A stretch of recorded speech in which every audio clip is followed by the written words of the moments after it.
నమస్కారం metro news కి స్వాగతం ముందుగా ముఖ్యాంశాలు ఉచిత డిఎస్సి కార్యక్రమాన్ని ప్రారంభించిన మంత్రి సవిత 5 ఏళ్లలో 20 లక్షల ఉద్యోగ ఉపాధి అవకాశాలు కల్పిస్తామని వెల్లడి గత ప్రభుత్వం యువతను మోసం చేసిందని విమర్శ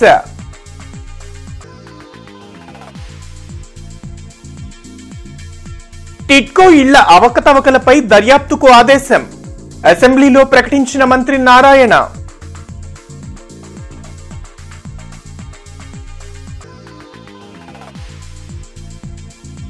వైసీపీ ప్రభుత్వంలో పేదలకు అన్యాయం టిట్కో ఇళ్లను ఎందుకు పూర్తి చేయలేదన్న చీఫ్ విప్ జీవి ఆంజనేయులు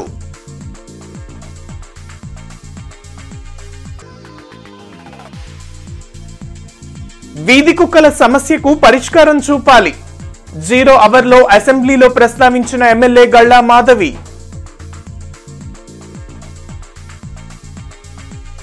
మెగా డిఎస్సి ఉచిత శిక్షణ కార్యక్రమంలో బీసీ వెల్ఫేర్ చేనేత మరియు జౌళి శాఖ మంత్రి ఎస్ సవిత పాల్గొన్నారు. కలెక్టరేట్లోని శంకరన్ హాల్లో వెనకబడిన తరగతుల సంక్షేమ శాఖ ఆధ్వర్యంలో నిర్వహిస్తున్న మెగా డిఎస్సి ఉచిత శిక్షణ కార్యక్రమాన్ని మంత్రి సవిత ప్రారంభించారు. అనంతరం జరిగిన సమావేశంలో ఆమె మాట్లాడారు. ఎన్నికల సమయంలో ముఖ్యమంత్రి చంద్రబాబు ఇచ్చిన హామీ మేరకు మెగా డిఎస్సిపై సంతకం చేశారని వెల్లడించారు. ఈ రాష్ట్రంలో యువత 5 సంవత్సరాలుగా ఉద్యోగాల కోసం ఎంతో ఖర్చు చేసి శిక్షణ తీసుకుని అప్పులు పాలయ్యారని, ఇది కేవలం వైసీపీ ప్రభుత్వం అసమర్థతేనని మంత్రి ధ్వజమెత్తారు. 20 లక్షల ఉద్యోగాలు ఇస్తామన్న హామీని ఈ కూటమి ప్రభుత్వం తప్పకుండా పూర్తి చేస్తుందని భరోసా ఇచ్చారు. దానిలో భాగంగానే రాష్ట్ర వ్యాప్తంగా బీసీ సర్కిల్లో డిఎస్సి అభ్యర్థులకు ఉచిత శిక్షణ ఇస్తున్నామని తెలిపారు. ప్రతి ఒక్కరూ ఈ అవకాశాన్ని సద్వినియోగం చేసుకుని ఉద్యోగం సంపాదించాలని కోరారు. ఈ కార్యక్రమంలో బీసీ సంక్షేమ శాఖ secretary Kola Bhaskar, director Mallikarjuna, collector Nagalakshmi, MLA Naseer Ahmed, ఎమ్మెల్సీలు కెఎస్ లక్ష్మణరావు, చంద్రగిరి ఎస్ రత్నం పాల్గొన్నారు. ఎన్నికల సమయంలో ముఖ్యమంత్రి చంద్రబాబు నాయుడు గారు నా తొలి సంతకం మెగా డిఎస్సి అన్నారు. ఆ మాట నిలబెట్టుకున్న ముఖ్యమంత్రి చంద్రబాబు నాయుడు గారు. మరి అదే రోజు నా తొలి సంతకం కూడా డిఎస్సి కోచింగ్ సెంటర్కే పెట్టాను. నిజంగా ఆ రోజు నాకు చాలా గర్వంగా ఉందని కూడా మీకు తెలియజేస్తున్నాను. మన ముఖ్యమంత్రి గారు మాట నిలబెట్టుకొని మన లోకేష్ బాబు గారు ముందే కేబినెట్ మేము ప్రమాణ స్వీకారం చేశాం.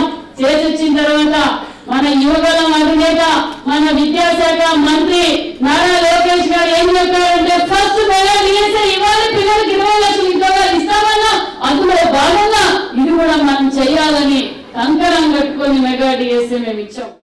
మాజీ ముఖ్యమంత్రి జగన్మోహన్ రెడ్డి చేసిన పిచ్చి తుగ్లక్ పనులతో టిట్కో ఇళ్ల లబ్ధిదారులు, కాంట్రాక్టర్లు తీవ్ర ఇబ్బందులు పడుతున్నారని మంత్రి నారాయణ ఆగ్రహం వ్యక్తం చేశారు.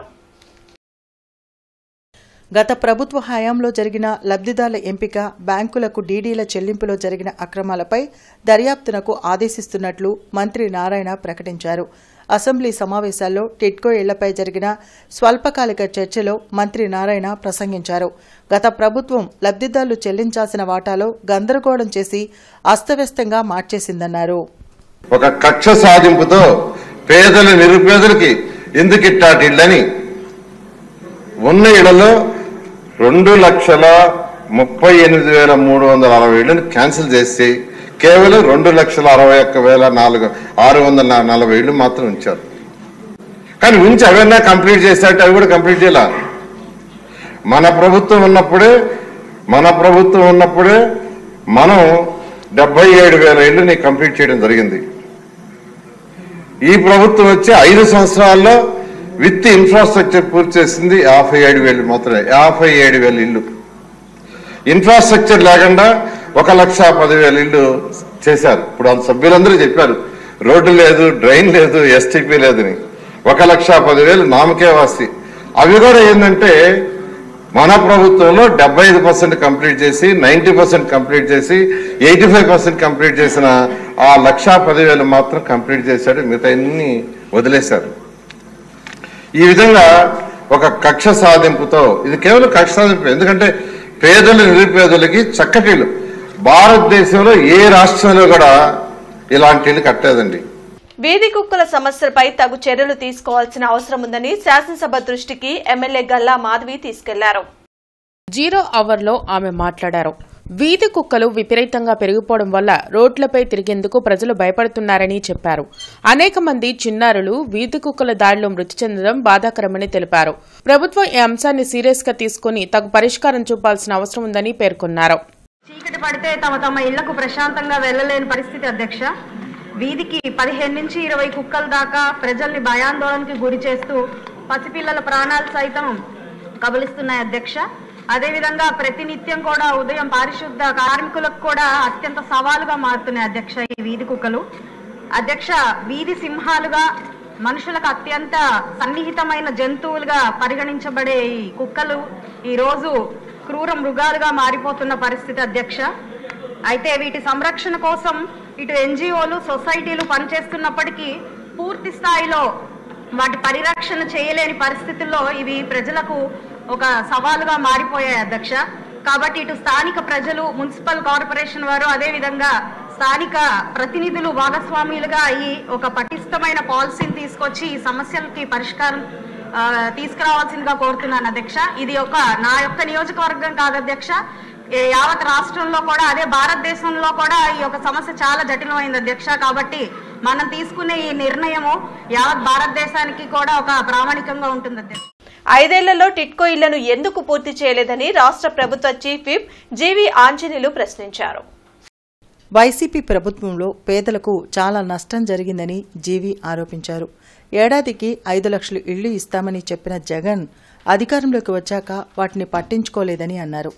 టిట్కో ఇళ్లపై అసెంబ్లీలో లఘు చర్చ జరిగింది. ఈ విషయంపై ఆంజనేయులు కీలక విషయాలు తెలిపారు. బిల్లులు కట్టమని ఆ విధంగా చాలా నష్టపోయారు. అలాగే టిట్కో ఇళ్ల కోసం 17 కోట్ల రూపాయలు వడ్డీలు చెల్లించాల్సి వచ్చింది. కానీ గాలికి వదిలేస్తారు కన్స్ట్రక్షన్. పేదవాడికి ఇల్లు దక్కలేదు. టిట్కో ఏమో 17 కోట్లు వడ్డీ చెల్లించాల్సి వచ్చింది. మరోపక్క పేదవాడికి నోటీసులు ఇచ్చి నెల నెల డబ్బులు కట్టమన్నారు. పేదవాళ్లు డిపాజిట్లు కట్టారు. పేదవాడి కట్టిన డిపాజిట్లు తిరిగి చెల్లించలేదు జగన్మోహన్ రెడ్డి ప్రభుత్వం. ఒక పక్క ఇల్లు ఇవ్వలేదు, మరోపక్క ఇచ్చిన డిపాజిట్లు కూడా తిరిగి చెల్లించలేదు. ఆనాడు తెలుగుదేశం ప్రభుత్వంలో పూర్తయిన ఇళ్లకి లాటరీ వేసి న్యాయబద్ధంగా ఎవరికి లాటరీ వస్తే వాళ్ళకి ఇచ్చారు అధ్యక్ష. కానీ 90 సొమ్ము ఒకటిది సోకొకటిది అన్నట్టు 90% ఆనాడు ఎన్డీఏ ప్రభుత్వంలో నిర్మించిన ఇళ్లకి రంగులు వేసుకొని ఆ 10% ఖర్చు పెట్టి సోకొకటిది అన్నట్టుగా జగన్మోహన్ రెడ్డి ప్రభుత్వం పూర్తి చేసి లాటరీ పద్ధతి ఇవ్వలేదు అధ్యక్ష. మోసం చేసి ఇష్టారాజ్యంగా సొంత ప్రయోజనాల కోసం వాళ్ళు ఇష్టం వచ్చిన వాళ్ళకి ఇచ్చారు అధ్యక్ష ఇళ్లు. పేదవాళ్ళు పక్కకు వదిలేసి ఇష్టం వచ్చిన వాళ్ళకి ఇల్లు ఇచ్చారు. మాజీ ఎమ్మెల్సీ ఎంజే మాణిక్యారావు 16వ వర్ధంతిని కళాశాల అధ్యాపకులు నగరంలో నిర్వహించారు. ఏసీ కాలేజ్ సర్కిల్లోని ఎంజే మాణిక్యరావు విగ్రహానికి ఎమ్మెల్సీ లక్ష్మణరావు పూలమాల వేసి నివాళులర్పించారు. ఎయిడెడ్ కళాశాలల అభ్యున్నతి కోసం అహర్నిశలు కృషి చేసిన గొప్ప వ్యక్తి మాణిక్యరావు అని లక్ష్మణరావు కొనియాడారు. జీవో నంబర్ 47 ప్రకారం ఉద్యోగాలు పోగొట్టుకున్న ఎయిడెడ్ అధ్యాపకులకు వెంటనే కూటమి ప్రభుత్వం ఉద్యోగాలు ఇవ్వాలని డిమాండ్ చేశారు. ఈ కార్యక్రమంలో యాక్టా అధ్యక్షులు మోహన్ రావు, ఇజ్రా, రామిరెడ్డి, సదాశివరెడ్డి, మార్తా, మృదుల, అనిత, శాలిని, నిర్మల, భాగ్యలత పాల్గొన్నారు. ఎయిడెడ్ కళాశాలలు విద్యారంగ అభివృద్ధి చేసిన కృషి కోసం గుర్తించి ఎయిడెడ్ వ్యవస్థని బలోపేతం చేయాలని ప్రభుత్వాలను మేము డిమాండ్ చేస్తాం. ఈ నేపథ్యంలో మాణిక్యరావు వర్ధంతి సందర్భంగా ఈరోజు కళాశాల అధ్యాపకులు అందరూ కూడా ఇక్కడ నిచ్చేసి ఆయనకి నివాళులు అర్పించడం జరిగింది. ఆయన ప్రధానమైన ఆశయం ప్రభుత్వ విద్యారంగం పటిష్టంగా ఉండాలని మాణిక్యరావు గారు అనేక సందర్భాల్లో చెప్పారు. ఆయన ఆశయాన్ని ముందుకు తీసుకెళ్ళడానికి కృషి చేస్తామని తెలియజేస్తూ ఆయనకి నివాళులు అర్పిస్తారు. గత ప్రభుత్వం ప్రతి సంవత్సరం జాబ్ క్యాలెండర్ విడుదల చేస్తామని చెప్పి రాష్ట్రంలోని యువతను దారుణంగా మోసం చేసిందని మంత్రి సవిత నిప్పులు చెరిగారు. జిల్లా కలెక్టర్ కార్యాలయంలో డీఎస్సీ అభ్యర్థులకు ఉచిత కోచింగ్ సెంటర్ను ప్రారంభించిన అనంతరం మీడియా సమావేశంలో మంత్రి సవిత మాట్లాడారు. ఎన్డీఏ ప్రభుత్వం అధికారంలోకి వస్తే జాబులు వస్తాయని నమ్మి యువత ఓట్లు వేసి గెలిపించారని అన్నారు. అందుకే 16,347 పోస్టులు ఇచ్చేందుకు ముఖ్యమంత్రి చంద్రబాబు నాయుడు తొలి సంతకం చేశారని గుర్తు చేశారు. ఈ ప్రభుత్వం బీసీలకు 39,000 కోట్ల బడ్జెట్ కేటాయించిందని అన్నారు. రాష్ట్ర వ్యాప్తంగా 26 జిల్లాల్లో డీఎస్సీ కోచింగ్ సెంటర్లను ప్రారంభించి 5,720 మందికి ఉచితంగా కోచింగ్ ఇస్తున్నామని తెలిపారు. డీఎస్సీ కోచింగ్ తీసుకునే ప్రతి విద్యార్థికి 2 నెలలకు 4,500 స్టైఫండ్ కూడా ఇస్తున్నామని ప్రకటించారు. అంతేకాకుండా ఆన్లైన్ కోచింగ్ కూడా ప్రారంభిస్తామని వెల్లడించారు. ఈ కూటమి ప్రభుత్వం కక్ష సాధింపులు చేయటం లేదని, సోషల్ మీడియాలో పెట్టిన పోస్టులు చూసి పోలీసులు అరెస్టులు చేస్తున్నారని అన్నారు. పార్టీలకు అతీతంగా మహిళలపై అసభ్యకరమైన పోస్టులు ఎవరు పెట్టినా కఠిన చర్యలు ఉంటాయని హెచ్చరించారు. ఓటేసి ఎన్డీఏ ప్రభుత్వానికి సహకరించారు. ఆ నమ్మకాన్ని, ఆ మాటని నిలబెట్టుకున్న ముఖ్యమంత్రి మాన్య శ్రీ ముఖ్యమంత్రి చంద్రబాబు నాయుడు గారనే తెలియజేయాలి. ఏదైతే ఎన్నికల సమయంలో నా తొలి సంతకం డిఎస్సీ అన్నారో ఆ తొలి సంతకం మెగా డిఎస్సీకే ముఖ్యమంత్రి చంద్రబాబు నాయుడు గారు తొలి సంతకం పెట్టారు. 16,345 పోస్టులకు ముఖ్యమంత్రి గారు సంతకం పెట్టారన్న విషయాన్ని కూడా మీకు తెలియజేస్తున్నాం. ఆన్లైన్ కోచింగ్ సెంటర్ కూడా పెడుతున్నాము. అదేవిధంగా విద్యార్థులకు స్టే ఫండ్ కింద ప్రతి నెల అంటే 60 డేస్ మనం కోచింగ్ ఇస్తున్నాం. అంటే 2 నెలలు ఇస్తున్నాం. 2 నెలలకు గాను ప్రతి నెలకు 1,500 స్టే ఫండ్ అంటే 3,000, మెటీరియల్ కోసం 1,000 రూపాయలు, ప్రతి విద్యార్థికి 4,000 రూపాయలు కూడా అందజేస్తున్నాం. మీరు పరిపాలన మీద ప్రజలు ఎంతో నమ్మకంతో ఎన్డీఏ ప్రభుత్వానికి ఓటేశారు. వాళ్ళంతా పోండి కక్ష సాధించారు. మేము ఏది అక్రమ కేసులు పెట్టలేదు. అది మీకు కూడా మీ ఇంట్లో సోదరులకి, మీ ఇంట్లో మహిళల మీద కూడా పోస్ట్ చేస్తే ఎలా ఉంటుందో బాధ అనుభవించాం. మేము ఎవరైతే పార్టీలకు అతీతంగా మహిళలు ఎవరైతే ఇలా సోషల్ మీడియాలో పోస్ట్ చేశారో వాళ్ళందరికీ తగిన శిక్ష పడుతుందని కూడా తెలియదు. పెదకూరుపాడు నియోజకవర్గంలోని పలు సమస్యలను అసెంబ్లీ 0 అవర్లో ఎమ్మెల్యే భాష్యం ప్రవీణ్ ప్రస్తావించారు. పంచరామాల్లో ఒకటైన అమరావతి అమరలింగేశ్వర స్వామి దేవాలయంను అన్ని విధాల అభివృద్ధి చేయడంతో పాటు టూరిజం హబ్గా తీర్చిదిద్దాలని కోరారు. అలాగే పలు గ్రామాల్లో నీటి సమస్య ఉందని లిఫ్ట్ ఇరిగేషన్ ద్వారా పరిష్కరించాలన్నారు. అసలైన అమరావతి టెంపుల్ టౌన్ మా నియోజకవర్గం పెదకూరుపాడులో ఉందండి. అటువంటి అమరావతిలో ఎంతో మహిమ కలిగిన అమరలింగేశ్వర స్వామి ఉన్నారు. కృష్ణానది ఉత్తరవాహినిగా పేరొందిన కృష్ణానది పరివాహక ప్రాంతం ఉంది. దాన్ని మొన్నే మన నాయకుడు చెప్పారు టూరిజం పరంగా డెవలప్ చేయమని. మున్సిపల్ శాఖ వారికి, టూరిజం వారికి ఈ సభాముఖంగా నేను రిక్వెస్ట్ చేసుకుంటున్నాను. కృష్ణానది ఒడ్డునే ఉన్న మా నియోజకవర్గం దాదాపు 40 గ్రామాలు కృష్ణానది ఒడ్డునే ఉంటాయండి మా నియోజకవర్గంలో. కానీ తాగునీరు సమస్య ఉంది. లిఫ్ట్ ఇరిగేషన్ ద్వారా ఆ తాగునీరు సమస్య, సాగునీరు సమస్య తీర్చాలని, అట్లానే మా నియోజకవర్గంలో ఇసుక లారీలు ఎక్కువగా తిరిగి రోడ్లన్నీ పాడైన పరిస్థితులు ఉన్నాయి. రోడ్ల డెవలప్మెంట్ కూడా నిధులు శాంక్షన్ చేయాలని కోరుకుంటాను. ధన్యవాదాలు. 57వ జాతీయ గ్రంథాలయ వారోత్సవాలు కొనసాగుతున్నాయి. అరండల్పేటలోని జిల్లా గ్రంథాలయంలో స్టూడెంట్స్ కు వివిధ అంశాల్లో పోటీలు నిర్వహిస్తున్నారు. గ్రంథాలయాన్ని సద్వినియోగం చేసుకుని ఎంతో మంది ఉన్నత శిఖరాలను అధిరోహించారని విజయశ్రీ ఝాన్సీ లక్ష్మి తెలిపారు. ఎలక్ట్రానిక్ గాడ్జెట్స్ మాయలో పడి స్టూడెంట్స్ పుస్తక పఠనంకు దూరమవుతున్నారని, పేరెంట్స్ తగు జాగ్రత్తలు తీసుకుని బుక్ రీడింగ్ పై ఆసక్తిని పెంపొందించాలో చూడాలని సూచించారు.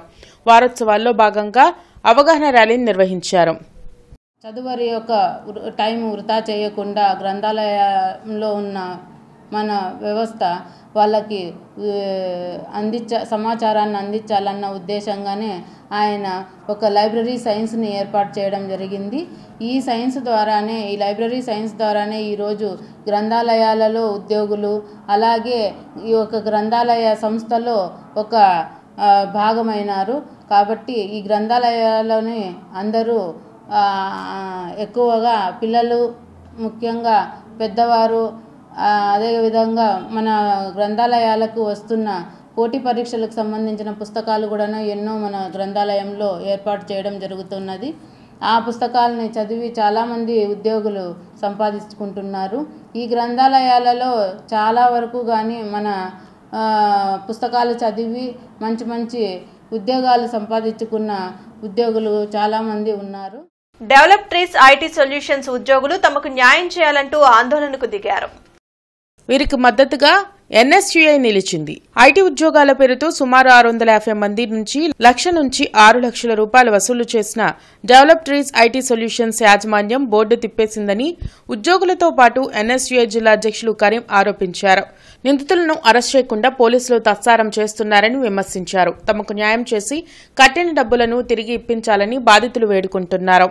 ఈ యొక్క 650 మంది ఏ విధంగా అయితే లక్షలాది రూపాయలు కోల్పోయి రోడ్ల మీద పడినటువంటి పరిస్థితి, వాళ్ళని తక్షణమే ఆదుకొని న్యాయం జరిగేంత వరకు కూడా మీరు వాళ్ళ పక్షాన ఉండాలని చెప్పి ఈ సందర్భంగా తెలియజేసుకుంటూ, అదేవిధంగా ఈ లిమిట్స్లో ఉన్నటువంటి అరండల్పేట్ పిఎస్కి కూడా చర్యలు ఇచ్చి వాళ్ళని కూడా అతి త్వరగా ఈ యొక్క ఏదైతే ఉద్యోగస్తులు కోల్పోయినటువంటి లక్షలాది రూపాయలు వాళ్ళ యొక్క ఉద్యోగాలు పిఎఫ్ని కూడా ఆ పిఎఫ్ రూపంలో ఆ పిఎఫ్ ఏమవుతుందంటే ఈ కంపెనీలో ఉన్నటువంటి పిఎఫ్ వీళ్ళు ఎత్తేయకపోతే వేరే కంపెనీలో ఉద్యోగం చేయడానికి కుదరదు.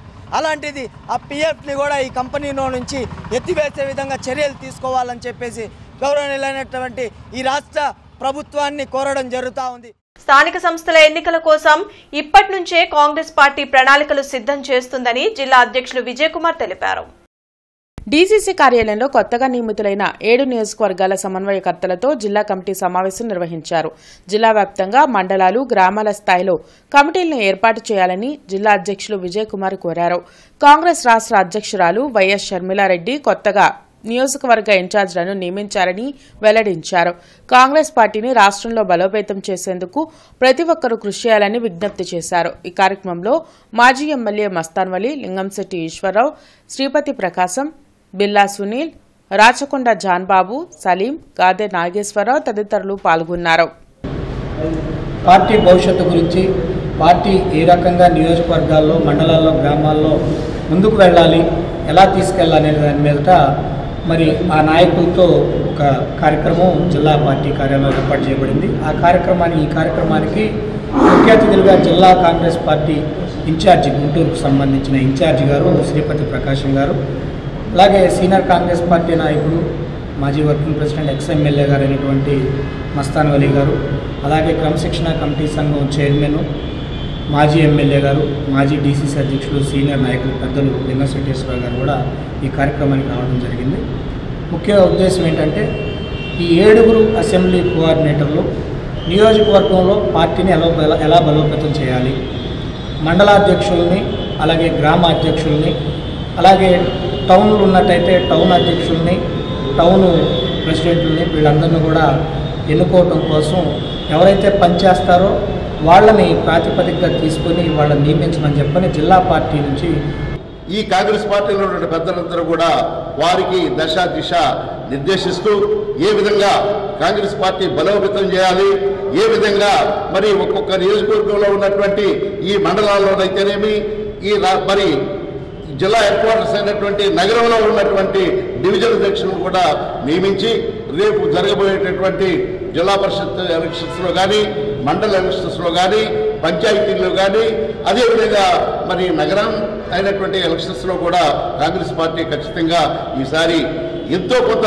మాకు పర్సంటేజ్ వస్తుందని చెప్పిన ఉద్దేశం మీద మరి జిల్లా కాంగ్రెస్ పార్టీ అధ్యక్షుల మీద కావాల్సినటువంటి భారం పెట్టడం జరిగింది. కాట్రపాడు హైస్కూల్ పూర్వ విద్యార్థుల ఆత్మీయ సమావేశం గుంటూరులో జరిగింది.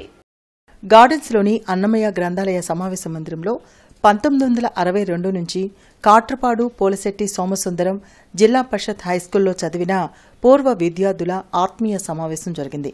అందరూ ఒకరినొకరు పలకరించుకొని గత అనుభవాలను నెమరవేసుకున్నారు. సుదూర ప్రాంతాల నుంచి సుమారు 100 మందికి పైగా తమ సహచరులు వచ్చారని వాడపల్లి వెంకటేశ్వరరావు తెలిపారు. మేం చదువుకోవడానికి కారణమైన స్కూల్ అభివృద్ధిలో పాలు పంచుకుంటామని ఆయన వెల్లడించారు. ఈ కార్యక్రమంలో నల్లూరి రామారావు, నల్లపనేని సూర్యనారాయణ తదితరులు పాల్గొన్నారు. మేము చదువుకొని 60 సంవత్సరాలైంది. ఒక షష్ఠి పూర్తిగా ఆ స్కూల్కి మనం ఏం చేయాలి అనే దాని మీద మా బ్యాచ్ వాళ్ళం ఇక్కడ ఒక 100 మందిని కలిసి ఒక ఆత్మీయ సమావేశం ఏర్పాటు చేసుకున్నాం. మేమందరం కలిసి ఇంకా 1-2 మీటింగ్లు వేసుకొని కాంక్రీట్ ఒక డిపిఆర్ పక్కా ప్లాన్ తయారు చేసుకొని ఆ స్కూల్కి ఏం చేయాలని అక్కడ కాట్రపాడులో వెళ్ళి ఒక రోజంతా గడపాలని మేము నిశ్చయించుకున్నాం. మా ఒక ఆ స్కూల్ లేకపోతే మాలో చాలామంది చదువుకునే వాళ్ళం కాదు, ఏదో వ్యవసాయం చేసుకునే, అది అంతా పల్లెటూళ్ళ నుంచి వచ్చిన వాళ్ళు. అందువల్ల మేము చాలా రుణపడి ఉన్నాం ఆ పోలిశెట్టి రామచంద్రం వాళ్ళ ఫ్యామిలీకి. మేము వాళ్ళ కృతజ్ఞతగా మేము సైతం ఏదైనా చేయాలి అనే సంకల్పంతో ఈ సమావేశం ఏర్పాటు చేసుకున్నాం. జేకేసీ కళాశాల రోడ్లోని డాక్టర్ కేఎల్పీ పాఠశాలలోని విద్యార్థులు విజ్ఞాన ప్రదర్శనలో అత్యంత ప్రతిభ కనబరిచారు. వరి పంటలను రక్షించడం అనే అంశంపై కేఎల్పీ విద్యార్థులు కె తేజస్విని, సిహెచ్ ప్రజ్వల, ఉపాధ్యాయులు కె నవీన్ కుమార్ మొదటి బహుమతిని గెలుచుకుని జాతీయ స్థాయిలో ఎంపికయ్యారు. ఈ సందర్భంగా పాఠశాల secretary correspondent doctor K Krishnaprasad మాట్లాడుతూ పిల్లల్లో సృజనాత్మకతను వెలికితీసేందుకు మేమెప్పుడు రకరకాల సైన్స్ యాక్టివిటీస్ నిర్వహించడం జరుగుతుందని, అలాగే ల్యాబ్స్ కూడా అధునాతనంగా తయారు చేస్తున్నామని తెలిపారు. ప్రిన్సిపల్ రత్తయ్య మాట్లాడుతూ ప్రస్తుతం ఉన్న సాంకేతిక పరిజ్ఞానాన్ని ఉపయోగించుకొని రకరకాల సెన్సార్లు, మైక్రో కంట్రోలర్లు తయారు చేయడానికి విద్యార్థులకు తర్ఫీదునిస్తున్నామని తెలిపారు. అందువల్లనే మేము ఈ విజయం సాధించగలిగామని చెప్పారు. ఈ సందర్భంగా నాగార్జున ఎడ్యుకేషన్ సొసైటీ అధ్యక్షులు డాక్టర్ రాయపాటి శ్రీనివాస్, పాఠశాల వ్యవస్థాపకులు doctor K Basavapunnaiah, AO K Venkatrao విద్యార్థులకు శుభాకాంక్షలు తెలిపారు.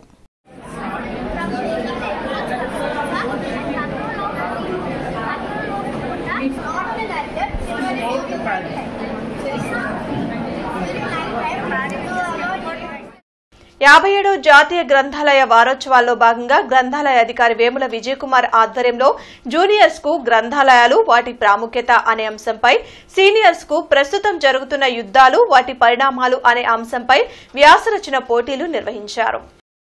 ఈ కార్యక్రమానికి పెదకాకాని గ్రామ పంచాయతీ సర్పంచ్ గోళ స్వరూపరాణి మరియు జెడ్పీహెచ్ఎస్ పెదకాకాని తెలుగు ఉపాధ్యాయులు సాంబశివరావు ముఖ్య అతిథులుగా హాజరయ్యారు.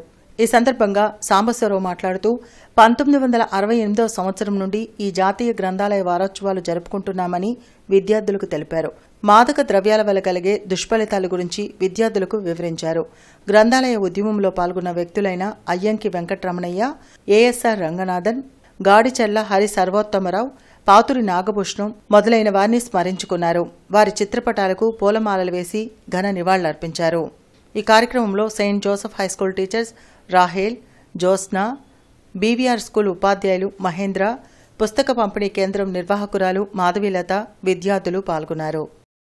ఆంధ్రప్రదేశ్లో గ్రంథాలయ వారోత్సవానికి గాడిచెర్ల హరి సర్వోత్తమరావు గారు కూడా ఉన్నారు. మరి ఈ గ్రంథాలయాల వారోత్సవాన్ని మరి జాతీయ గ్రంథాలయ ఉత్సవంగా 1968 నుంచి నవంబరు 14వ తేదీన జాతీయ గ్రంథాలయ వారోత్సవంగా నిర్ణయించడం జరిగింది. మరి ఈ గ్రంథాలయాలు పూర్వకాలంలో పంచాయతీ రేడియోలు అవి వింటూ మనం ఈ పుస్తకాలని చదవడం ద్వారా జ్ఞానాన్ని పొందేవాళ్ళం.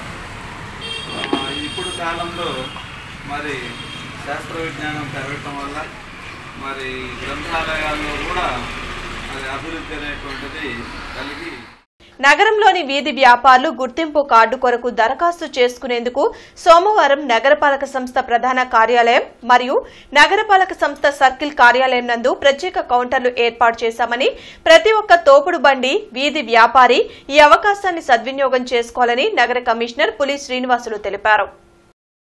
ఈ సందర్భంగా కమిషనర్ మాట్లాడుతూ గుంటూరు నగరంలో ట్రాఫిక్ కి అవరోధంగా మరియు మురుగు పారుదలకి అడ్డుగా డ్రైన్ల మీద వీధి వ్యాపారులు, చిరు వ్యాపారాలు నిర్వహిస్తూ అడ్డంకిగా ఉన్నారన్నారు. నగరంలోని ప్రతి ప్రధాన రహదారులను దశలవారీగా తొలగించడం జరుగుతుందని తెలిపారు. ఈ నెల 18 సోమవారం ఉదయం నుండి నగరపాలక సంస్థలోను మరియు బృందావన్ గార్డెన్స్లోని సర్కిల్ కార్యాలయం నందు ప్రత్యేక కౌంటర్లు ఏర్పాటు చేశామన్నారు. నగరంలోని నగరపాలక సంస్థ గుర్తింపు కార్డులు ఉన్నవారు మరియు లేనివారు విధిగా అందరూ వ్యక్తిగత ఫోటో, కుటుంబ సభ్యుల ఫోటో, డిక్లరేషన్ పత్రం, నివాస పత్ర ఆధారం, గతంలో స్ట్రీట్ వెండర్ గుర్తింపు కార్డుల నకలు, నగరపాలక సంస్థ జారీ చేసిన గుర్తింపు కార్డు నకలు, ఆధార్ కార్డ్, అర్జీదారుని ఫోన్ నంబర్, బ్యాంక్ అకౌంట్ నకలు తదితర గుర్తింపు పత్రాలతో ప్రత్యేక కౌంటర్ల వద్ద నగరపాలక సంస్థ కౌంటర్ల యందు అందించే అర్జీలను పూర్తి చేసి సమర్పించాలన్నారు. అర్జీలను స్క్రూటినీ చేసి శాశ్వత గుర్తింపు కార్డులను వీలైనంత త్వరలో మంజూరు చేస్తామని తెలిపారు. కొంతమంది దళారుల ముసుగులో ప్రజాప్రతినిధుల పేర్లను వినియోగిస్తూ నగరపాలక సంస్థ చేపట్టిన కార్యక్రమాన్ని మరియు వీధి వ్యాపారులను భయాందోళనకు గురి చేస్తున్నారని, ఇప్పటికే ఫిర్యాదులు అందాయని, బాధ్యులైన వారిపై చట్టపరమైన చర్యలు తప్పవని హెచ్చరించారు. కొప్పురావూరు గ్రామ రైతులు కలెక్టర్ కార్యాలయం టపాలో వినతిపత్రం ఇచ్చారు. పెదకాకాని మండలం కొప్పురావూరు గ్రామ రైతులు నూతన రైల్వే లైన్ ఏర్పాటు కోసం తమ భూమిని ప్రభుత్వం తీసుకోవడానికి, తమ సమస్యలను కూడా పరిష్కరించి తీసుకోవాలని వినతిపత్రాన్ని టపాలో ఇచ్చారు. కాబట్టి తాము భూమిని ఇవ్వడానికి వ్యతిరేకిస్తూ గుంటూరు కలెక్టరేట్లో ఫిర్యాదు చేశామని తెలిపారు. రాజధాని పరిధిలో తమ గ్రామం ఉందని, రైల్వే లైన్ ఏర్పాటుకు అధికారులు మార్కింగ్ చేశారని, ఇలా చేస్తే తాము 27 ఎకరాల స్థలాలను కోల్పోవాల్సి వస్తుందని ఆవేదన వ్యక్తం చేశారు. తమ స్థలాలు సేకరిస్తే రాజధాని ప్రాంతాల్లో స్థలాలు ఇవ్వాలని కోరుతూ వినతిపత్రం ఇవ్వడం జరిగిందని తెలిపారు. మా పొలాల మీదుగా రైల్వే ట్రాక్ పోతుంది, కొత్తగా ప్రతిపాదిత అమరావతి రైల్వే లైన్ 19 లోపు అభ్యంతరాల స్వీకరణ కనుక ఇవాళ వచ్చి మేమందరం కలెక్టర్ గారు మెమోరాండం ఇవ్వడానికి వచ్చాము. అభ్యంతరం వ్యక్తం చేసి ప్రస్తుతం ప్రతిపాదిత అమరావతి రైల్వే లైన్లో మా గ్రామంలో ఉన్న భూములు సేకరణ కింద తీసుకోవడానికి రైల్వే వాళ్ళు పెగ్ మార్కింగ్ చేసినందున దాన్ని వ్యతిరేకిస్తూ మేమందరం దాన్ని మా యొక్క అభ్యంతరాలని కలెక్టర్ గారి దృష్టికి తీసుకెళ్ళాము. సేకరణ కాకుండా సమీకరణ కానీ ఇంకా వేరే రకమైన ఆలోచనలు ఉంటే రైతులు ఇబ్బంది పడకుండా ఉంటారని మా ఆలోచన. ఎందుకంటే రాజధాని వల్లే మా భూములు కూడా రాజధాని అంత ప్రభావితమైన రేట్లు పెరిగి ఉన్నవి.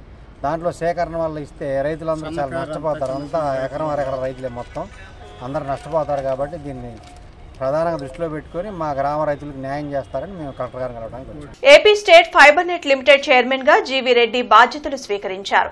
నూతనంగా బాధ్యతలు స్వీకరించిన జీవీ రెడ్డిని the AP cable operators welfare association అధ్యక్షులు కోనేరు మురళీకృష్ణ, కార్యదర్శి కెవి శ్రీనివాసరావు మర్యాదపూర్వకంగా కలిసి శుభాకాంక్షలు తెలిపారు. ఈ సందర్భంగా వారు మాట్లాడుతూ అసోసియేషన్ తరపున తమ వంతు సహకారం అందిస్తామని తెలిపారు. వీలైనంత వరకు క్వాలిటీ సర్వీసులు అందిస్తామని జీవీ రెడ్డి తెలుపగా మురళీకృష్ణ, శ్రీనివాసరావు హర్షం వ్యక్తం చేశారు.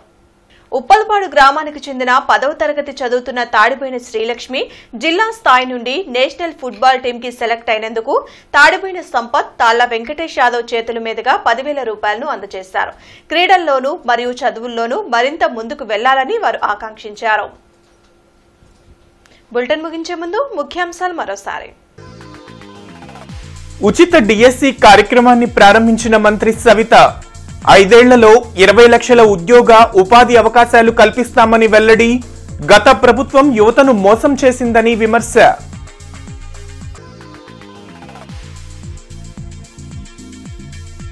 టిడ్కో ఇళ్ల అవకతవకలపై దర్యాప్తుకు ఆదేశం. అసెంబ్లీలో ప్రకటించిన మంత్రి నారాయణ.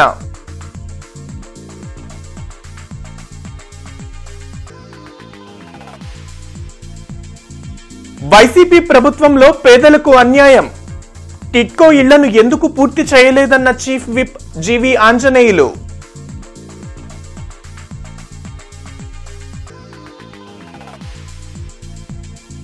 వీధి కుక్కల సమస్యకు పరిష్కారం చూపాలి. 0 అవర్లో అసెంబ్లీలో ప్రస్తావించిన ఎమ్మెల్యే గళ్ళా మాధవి.